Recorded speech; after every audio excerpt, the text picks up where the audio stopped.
पल्लवी, आप सभी का ग्राम सेवा न्यूज चैनल में तहे दिल से स्वागत करती हूँ। ग्राम सेवा न्यूज चैनल महाराष्ट्र में भिवंडी, शिरडी, सूरत, नासिक, सोलापुर, बेंगलोर इन सभी शहरों में गुजराती के साथ साथ मराठी, तेलुगु और हिंदी माध्यम के द्वारा प्रसिद्ध हुए। आज ही ग्राम सेवा न्यूज चैनल को सब्सक्राइब करें, शेयर करें और लाइक करें। మహిళలు ఉచితంగా బస్సులో ప్రయాణం చేయడాన్ని ప్రధానమంత్రి గారి స్థాయిలో జీర్ణించుకోలేకపోతా ఉన్నాడు. తప్పేంది, కొన్ని రాష్ట్రాలు అక్కడ నుండి మహిళల మీద వారికి ఒక ఆర్థికంగా ఉపయోగపడాలనేటువంటి ఆలోచనతో ఉచిత బస్సు సౌకర్యం కలిగించింది.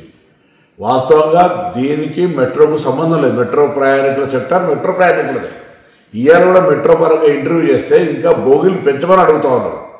అది వదిలిపెట్టి ప్రధానమంత్రి గారు రాజకీయపరమైనటువంటి లబ్ధికి సంబంధించిన విషయంలో ఆలోచన చేస్తూ ఉన్నారా?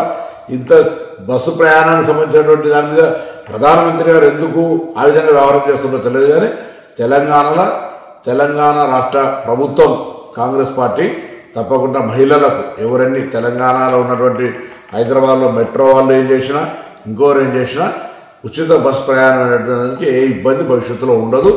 దీనికి ఇంకా కొన్ని రూట్లు పెంచి, కొన్ని బస్సులు పెంచి, కొంత ఇంకా సౌకర్యంగా చేయడానికి మా ప్రయత్నం కొనసాగుతుంది. ఆ విషయాన్ని గమనించాలి. ప్రధానమంత్రి గారు మీరు మహిళల మీద ఆడిపోసుకోవడం బంద్ చేసుకోండి.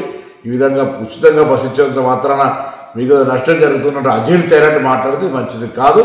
ఇటువంటి చిన్న పరమైన వ్యాఖ్యలు చేసి ప్రధానమంత్రి స్థాయికి దిగజార్చుకోవద్దని నీతో చెప్తా ఉన్నాను.